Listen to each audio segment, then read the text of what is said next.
राम राम दोस्तों। आज हम स्टार्ट करने वाले हैं पॉलिटी। पॉलिटी का पहला टॉपिक होगा हमारा निर्वाचन आयोग। निर्वाचन आयोग को पढ़ने से पहले हम कुछ बेसिक टर्म्स जानेंगे। तो हम स्टार्ट करते हैं बेसिक टर्म्स से। सबसे पहले हम पढ़ेंगे संवैधानिक निकाय या कॉन्स्टिट्यूशंस बॉडीज क्या होती है। ये संविधान द्वारा स्थापित होती है। इसका कहने का मतलब है कि संविधान के द्वारा ही इनको शक्तियाँ मिलती है, या अपनी शक्तियाँ कहाँ से लेते हैं? संविधान के से। इसके एग्जाम्पल देख लेते हैं। UPSC, RPSC, CAG, election commission of India, ST, SC, OBC आयोग, जीएसटी परिषद और वित्त आयोग। अब किसी संविधान निकाय को संविधान संशोधन के माध्यम से भी स्थापित किया जाता है।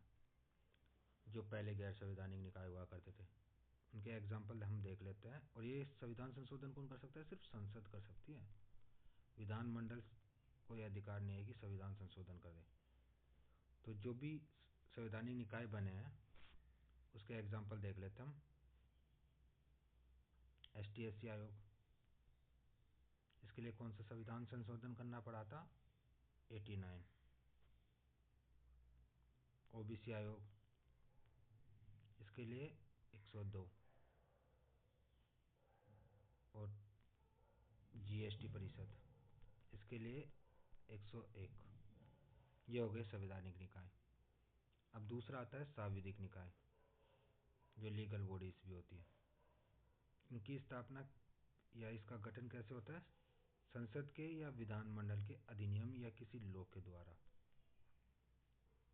और ये अपनी शक्तियाँ कहाँ से लेगी? इन्हीं लॉ और अधिनियम से लेगी अपनी शक्तियाँ। इसके एग्जाम्पल देखें तो मानवाधिकार आयोग, केंद्र का हो चाहे राज्य का हो, सूचना आयोग, आरबीआई, लोकपाल, लोकायुक्त, महिला आयोग, बाल संरक्षण अधिकार आयोग, ये सारे के सारे क्या है? सांविधिक आयोग है। अब तीसरा आता है गैर संवैधानिक आयोग। गैर संवैधानिक आयोग का गठन कौन करेगा? मंत्रिमंडल। और मंत्रिमंडल की अध्यक्षता कौन करता है? प्रधानमंत्री जी। और ये मंत्रिमंडल के जो नियम बनाएगी उसी के आधार पर इनको शक्तियाँ प्राप्त होगी। इसका मतलब ये शासकीय निकाय भी होंगे जो राज्य के लिए भी काम करता है। एग्जाम्पल के तौर पे देखते हैं नीति आयोग,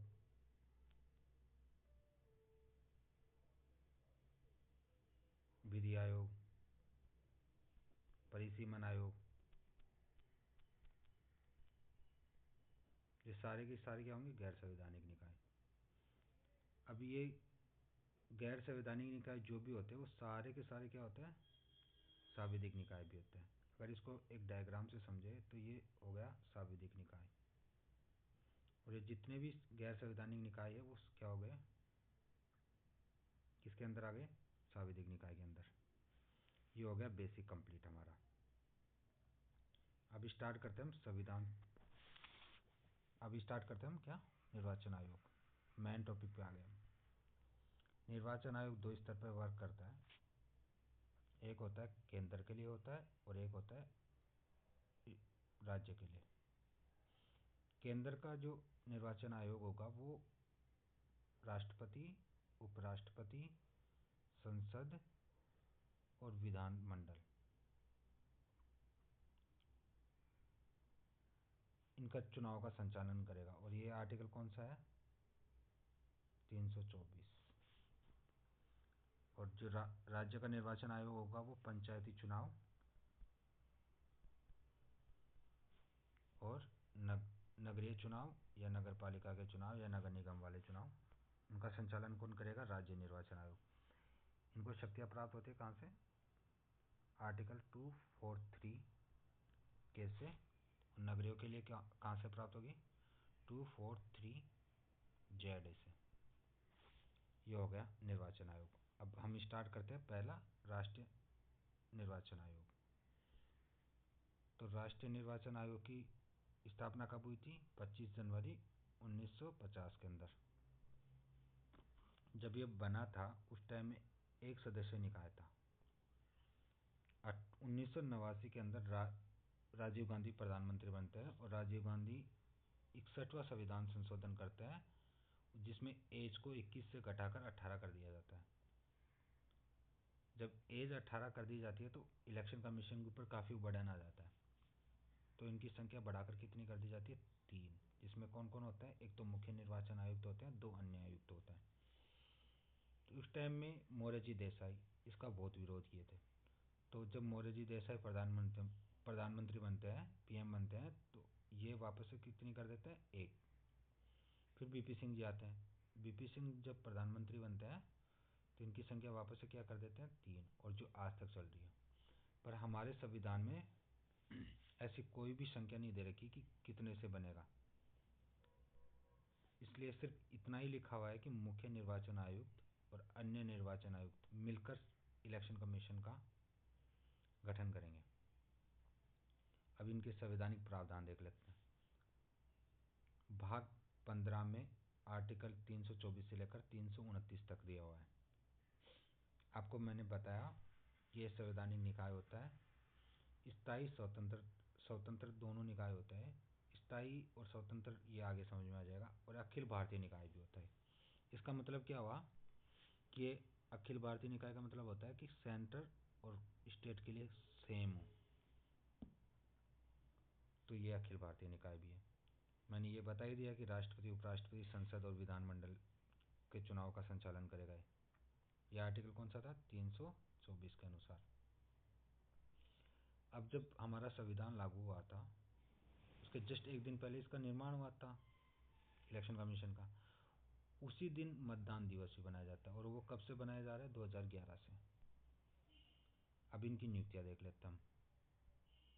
तो सबसे पहले हम देखते हैं कि इसकी नियुक्तियां कौन करता है? राष्ट्रपति। और राष्ट्रपति नियुक्तियां कब करेगा? जब चयन समिति इसकी सिफारिश करेगी। और चयन समिति में कौन कौन होता है? प्रधानमंत्री होता है, और लोकसभा का नेता होता है, और कैबिनेट मिनिस्टर होता है। और ये कैबिनेट मिनिस्टर को कौन अपॉइंट करता है? प्रधानमंत्री जी अपॉइंट करते हैं इनको। पहले क्या प्रावधान था कि पीएम होगा, विपक्ष का नेता होगा लोकसभा का, और एक सीजीआई होगा। ये 3 लोग थे पहले। तो ये मामला जब सुप्रीम कोर्ट में गया तो सुप्रीम कोर्ट ने बोला कि जब तक संसद कोई कानून नहीं बना लेती तब तक यही नियुक्ति करेंगे, और उससे पहले भी यही नियुक्ति करते थे। पर मोदी सरकार ने इसको चेंज करके और क्या कर दिया? प्रधानमंत्री, विपक्ष का नेता और कैबिनेट मिनिस्टर। अब उसके बाद में अन्य निर्वाचन आयुक्त की नियुक्ति। जब वो अन्य निर्वाचन आयुक्त की नियुक्ति होती है ना, तो सीधा अध्यक्ष के रूप में काम करता है, चुनाव आयुक्त नहीं बनता, सीधा अध्यक्ष के रूप में काम करता है। उसके बाद आते हैं पारदर्शिक आयुक्तों की नियुक्ति। पारदर्शिक आयुक्तों की नियुक्ति तभी की जा सकती है जब इलेक्शन कमीशन इसकी सिफारिश करे। राष्ट्रपति अपने आप से या संसद अपने हिसाब से नहीं कर सकती इसकी। अब आते हैं इसके त्याग पत्र, उसको पद से हटा देना। अब वो कैसे पॉसिबल होगा? त्याग पत्र किसको देगा? राष्ट्रपति को दे दे। क्या इसको पद से हटाएंगे? तो उसके लिए जो संविधान संशोधन होता है वैसे ही एक प्रोसेस होती है जो सुप्रीम कोर्ट के लिए अप्लाई होती है। इसके लिए विशेष संसद के अंदर विशेष बहुमत की ज़रूरत पड़ती है। जो सुप्रीम कोर्ट के जो न्यायाधीश होते हैं उसके समान ही इनको हटाया जा सकता है। और वो 2 ही आधार होते हैं, एक तो होता है अक्षमता का आधार और एक कदाचार का आधार। जो अन्य निर्वाचन आयुक्त होते हैं उनको कैसे हटाया जा सकता है? जब मुख्य निर्वाचन आयुक्त बोले, आयुक्त बोले कि इनको हटाना है। लेकिन ये कोई बाध्य नहीं है कि राष्ट्रपति इसको हटाए, ये राष्ट्रपति के ऊपर डिपेंड करता है। जैसे 2011 के अंदर प्रतिभा पाटिल जी ने नवीन जी को नहीं हटाया था, तो राष्ट्रपति के ऊपर कोई डिपेंडेंट नहीं है। और वो जो नवीन जी थे वो किसके सपोर्टर थे? कांग्रेस के। ठीक है। उसके बाद में हम देखते हैं इसकी शपथ कौन दिलाते हैं इसको? राष्ट्रपति। इलेक्शन मुख्य निर्वाचन आयुक्त को भी और अन्य निर्वाचन आयुक्त को भी। अब अब इनकी शक्तियाँ होती है ना दोनों तीनों की, वो सेम होती है। इनका वेतन भी सेम होता है, इनका भत्ता भी सेम होता है। अगर और जब कोई मीटिंग होती है उसकी अध्यक्षता कौन करता है? मुख्य निर्वाचन आयुक्त। और इनका जो वेतन होता है वो किसके बराबर होता है? सुप्रीम कोर्ट के न्यायाधीश के बराबर। पहले ये था कि संचित निधि पर भारित होता था। संचित निधि पर भारित होने का मतलब होता है कि संसद के अंदर इसके ऊपर मतदान नहीं किया जा सकता। डिस्कशन किया जा सकता है लेकिन मतदान नहीं होता इसमें। तो ये हो गया वेतन भत्ता वगैरह। और अगर कोई मतभेद हो जाता है इनके ऊपर दोनों में किसी डिसीजन को लेकर, तो बहुमत का फैसला होता है।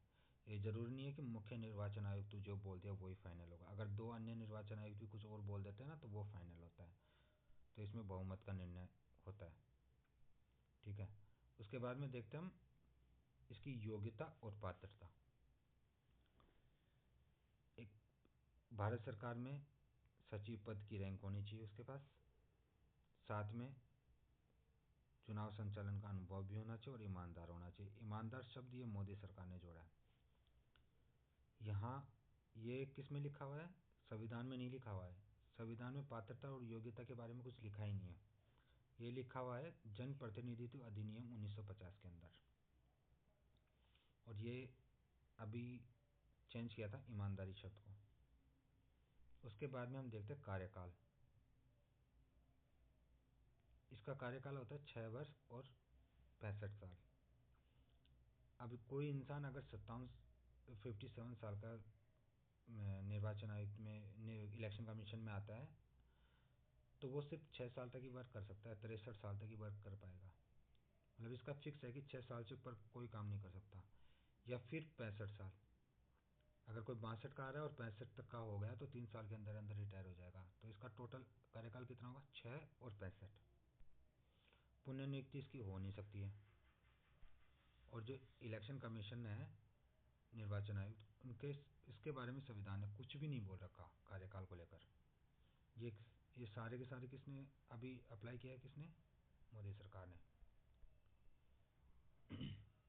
अब सॉरी, अब देखते हैं इसकी स्वतंत्रता। वहाँ पे लिखा हुआ था कि स्वतंत्र होगा और क्या होगा? स्थायी होगा। स्थायी कैसे बनेगा? इसका एक तो कार्यकाल निश्चित होता है। स्वतंत्र भी कैसे बनेगा? इसका कार्यकाल निश्चित होता है। इसको ऐसे नहीं हटाया जा सकता। सुप्रीम कोर्ट के न्यायाधीश होते हैं ना, उसके समान हटाने का प्रोसेस है। मतलब विशेष बहुमत की जरूरत पड़ती है। दूसरा, इसके अलाभकारी परिवर्तन नहीं हो सकते। इसका मतलब क्या हुआ? जब ये एक बार जॉब में लग जाएगा, एक बार ड्यूटी पे आ जाएगा, तो उसके बाद में इसमें कोई चेंजिंग नहीं हो सकता। और तीसरा, इसका जो इलेक्शन कमीशन है वो इलेक्शन कमीशन में जो अन्य निर्वाचन आयुक्त हैं उनको तभी हटाया जा सकता है जब इलेक्शन मुख्य निर्वाचन आयुक्त बोले। यही एक शक्ति है जो इसको कम कर देती है। और एक बैठक, ये दो ही अन्य निर्वाचन आयुक्तों को कम करते हैं, बाकी सब कुछ सेम है इनमें। उसके बाद आते कार्य और शक्तियाँ। इसके कार्य क्या है? प्रशासनिक कार्य। तीन में डिवाइडेशन कर रखा है इनका। और ये डिवाइडेशन किस आधार पर किया गया है? जन प्रतिनिधित्व अधिनियम 1951। एक तो प्रशासनिक कार्य होते हैं इसके। प्रशासनिक कार्य जो परिसीमन आयोग जो बना देता है, जो निर्वाचन क्षेत्र का निर्धारण करता है, उसके आधार पर ये क्या करता है? सीटों का डिवाइडेशन करता है। उसके बाद में ये चुनाव की तिथियों की घोषणा करता है, कब चुनाव होंगे कब नहीं। ये मतदान सूची का निर्माण करता है, इसको भी नवीन बनाता है। और ये किसकी सहायता से करते हैं? स्टेट इलेक्शन कमीशन के हिसाब से। और आचार संहिता का निर्माण करता है, रोस्टर तैयार करता है। रोस्टर मतलब कि कौन सा राजनीतिक दल कितने टाइम तक टीवी या रेडियो पे आएगा। उसके बाद में ये राष्ट्रीय और राजनीतिक दलों को दर्जा भी देता है और उनका रजिस्ट्रेशन भी करता है। और ये एक ही चीज़ और डिसाइड करता है कि कितना पैसा खर्च कर सकते हैं लोकसभा में भी और राज्यसभा में भी। इसका डिसीजन कौन लेता है? Election commission. उसके उसके बाद इसके आते सलाहकारी शक्तियाँ।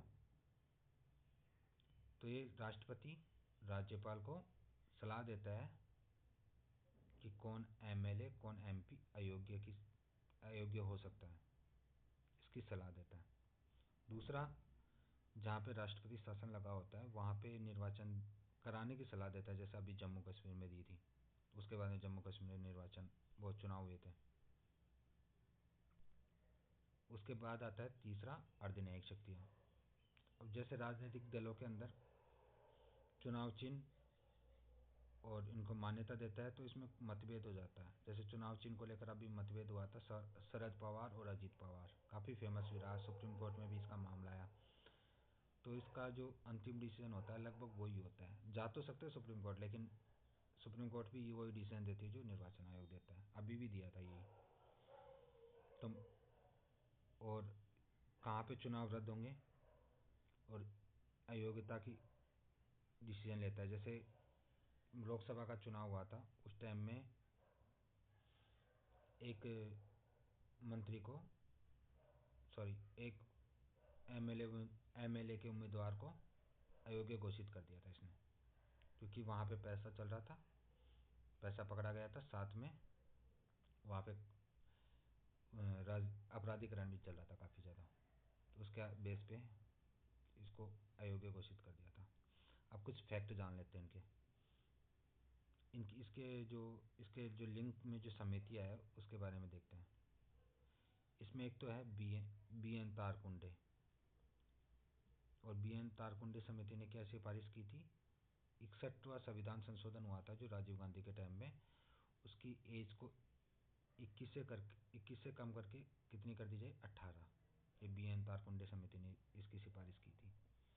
उसके बाद आता है दिनेश गोस्वामी, 1990। ये वन नेशन वन इलेक्शन की बात किया था, इससे लिंक रहा था। उसके बाद आता है संतानम समिति। उसके बाद इंद्रजीत गुप्ता समिति, एक बोरा समिति। राज बोरा समिति ने ये बोला था, राजनीतिक अपराधीकरण को लेकर कुछ चीज़ें सजेस्ट की थी, वो सरकार नहीं मानी, अलग बात है, पर इन्होंने सजेस्ट किया था। उसके बाद आते हैं कि इसमें कौन कितने टाइम तक रहा, कौन फर्स्ट रहा और कौन अभी है, तो इसके बारे में जान लेते हैं। तो पहले आता है सुकुमार सेन, जो पहले हमारे निर्वाचन आयुक्त बने थे। उसके बाद में सेकेंड नंबर पे बने थे के सुंदरम, जिनका कार्यकाल भी सबसे ज़्यादा रहा है। उसके बाद में आते हैं रमा देवी, जो एक महिला ओनली और एक महिला थी, और आज तक कोई महिला निर्वाचन आयुक्त नहीं बनी, मुख्य निर्वाचन आयुक्त, और सबसे कम कार्यकाल भी इनका ही था। अब जो लेटेस्ट है वो है राजीव कुमार जी, और ये सदस्य है 2, ज्ञानेंद्र कुमार और सुखबीर सिंह। ये हो गया तुम्हारा नेशनल निर्वाचन आयोग। उसके बाद आता है राज्य का। अब इसकी स्थापना की जाती है 1 जुलाई 1994 में, किसके अनुसार, 73वां संविधान संशोधन,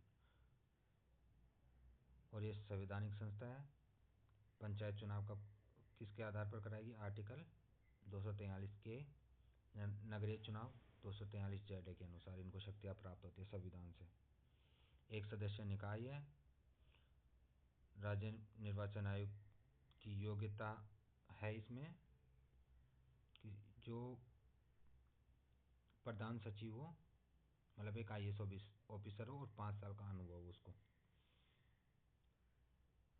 ये सेवानिवृत्त होने का मतलब, अभी तक ऐसा कोई राजस्थान में कोई बना नहीं है जो ऑलरेडी जॉब में हो और वो चुनाव आयुक्त बना हो, मतलब मुख्य।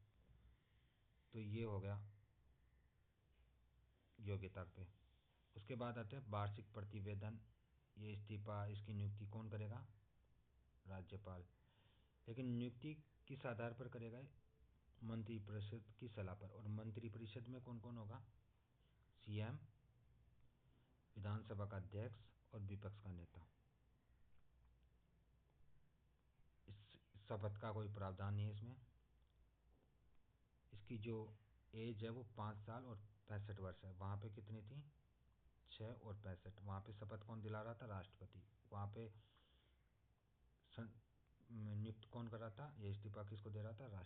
राष्ट्रपति। बस यही चेंजिंग है, बाकी कोई खास चेंजिंग नहीं है। तो उसके बाद देखते हैं हम इसके वेतन और भत्ते। इसके वेतन और भत्ते हैं ना, जो मुख्य सचिव होता है उसके बराबर होंगे, लेकिन ये संचित निधि पर भी वारित होंगे राज्य की। और वहाँ पे संचित निधि पर वारित नहीं थे, सब वहाँ पे कौन डिसाइड कर रहा था? संसद डिसाइड करी थी। और किसके बराबर थे वो? न्यायाधीश के बराबर। इनको निष्कासन और हटाना सिर्फ राष्ट्रपति द्वारा किया जा सकता है, और वो भी कैसे? हाईकोर्ट के मुख्य न्यायाधीश के समान, जो 2 ही आधार होते हैं, कदाचार और असमर्थता। अब इन्होंने कुछ चुनाव करवाए थे। ये कब से चुनाव करवा रहे हैं? 1995 से पंचायत के चुनाव करवाए हैं, 1994 से नगरीय चुनाव करवाए हैं। पंचायत उससे पहले भी चुनाव होते थे, वो पंचायती विभाग और इलेक्शन कमीशन करवाता है। जो वो कितनी बार करवाया? 5 बार। पंचायत के भी और नगर निगम के भी। पहले म्यूनसिपल बॉडीज करवाती थी नगर के, उसके बाद इलेक्शन विभाग कराने लग गया था। एक एक चुनाव करवाए इन दोनों ने, पंचायत ने और म्यूनसिपल बॉडीज ने। उसके बाद आते हैं रैंकिंग के आधार पर, देख लेते हैं कि कौन क्या होता है। सबसे पहला आता है राज्य निर्वाचन आयुक्त। राज्य निर्वाचन आयुक्त प्रमुख होता है, जिसको कौन बनाता है? इसकी नियुक्ति कौन करता है? राज्यपाल। और किसके किसके आधार किसके बेस पर, किसकी सिफारिश पर? सीएम, विपक्ष का नेता और विधानसभा का अध्यक्ष। उसके बाद आता है सचिव, जो मुख्य निर्वाचन अधिकारी भी होता है और राज्य निर्वाचन अधिकारी भी होता है।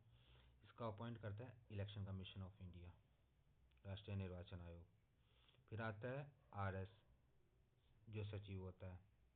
उसके बाद आता है डीएम, जो जिला निर्वाचन अधिकारी होता है।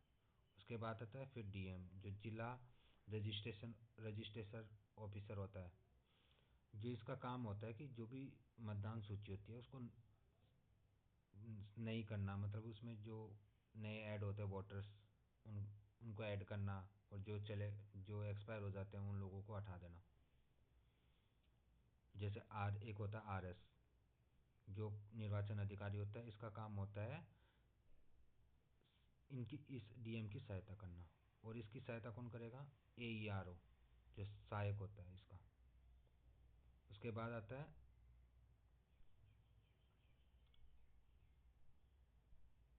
पीओ, पीठासीन अधिकारी।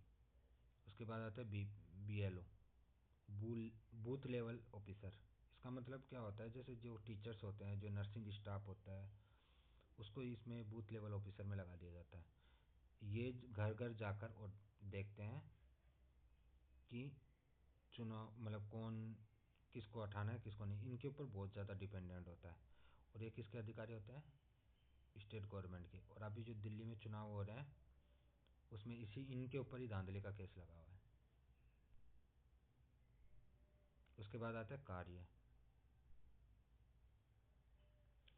तो लगभग ज़्यादातर कार्य जो इलेक्शन कमीशन करता है वही राज्य निर्वाचन आयोग करता है। और इसमें थोड़ा बहुत कुछ है जो अलग से है। यहाँ पे राज्य परिसीमन आयोग को सलाह देता है, लेकिन वहाँ पे परिसीमन आयोग की बातें माननी पड़ती है। उसके बाद में ये चुनाव चिन्ह आवंटित करता है। किसको करता है? नगर निगम वाले को। लेकिन पंचायत के जो चुनाव होते हैं, ग्राम पंचायतों, इसका कोई चिन्ह नहीं होता है। इसको स्टार मार्क कर लेना इम्पोर्टेंट है। उसके बाद में आता है कि अभी जो स्थानीय चुनाव हुए हैं उनकी जो कोई स्थानीय चुनाव होते हैं उनकी कौन सा राजनीतिक दल भाग लेगा या कौन नहीं लेगा, उसका डिसीजन कौन लेता है? राज्य निर्वाचन आयोग। वर्तमान में इन्होंने कुछ अच्छे काम किए हैं। जो दिव्यांग लोग होते हैं और जो ओल्ड एज के लोग होते हैं उनको होम वोटिंग की सुविधा दी है, और ये लगभग 98% प्लस लोगों को दी है। ये काफ़ी अच्छा काम है। उसके बाद में हम देखते हैं कि सबसे ज़्यादा कौन बना हुआ है। और पूरे देख लेते हैं कितने क्या बने हुए। तो सबसे पहले बने थे हमारे अमर सिंह जी राठौड़। मैक्सिमम टाइम भी इनका ही रहा है, क्योंकि उस टाइम में ऐसा कोई डिसीजन नहीं था कि भाई कि कितने टाइम तक बन सकता है, ये तो बाद में जोड़ा गया था, और पहले भी ये थे। उसके बाद में बनते हैं नौकाराम जी, वो सबसे कम टाइम के लिए बनते हैं। फिर बनते हैं इंदरजीत खान, जो मुख्य सचिव भी रहे हुए हैं और राजस्थान के कुरियनसन उपाधि भी इनको मिली हुई है। फिर आते हैं अशोक कुमार पांडे जी। उसके बाद आते हैं राव नुबाया, जो नए जिले बने थे 50, उसके कमेटी के अध्यक्ष भी थे। प्रेम सिंह मोहरा। उसके बाद आते हैं मधुकर गुप्ता, जिन जो अभी प्रेजेंट में, और इनको अवार्ड भी मिल रहा है ये। और अभी जो फिलहाल निर्वाचन अधिकारी है वो है नवीन महाजन, और पहले कौन थे, बीबी मोहिती, जो हो गए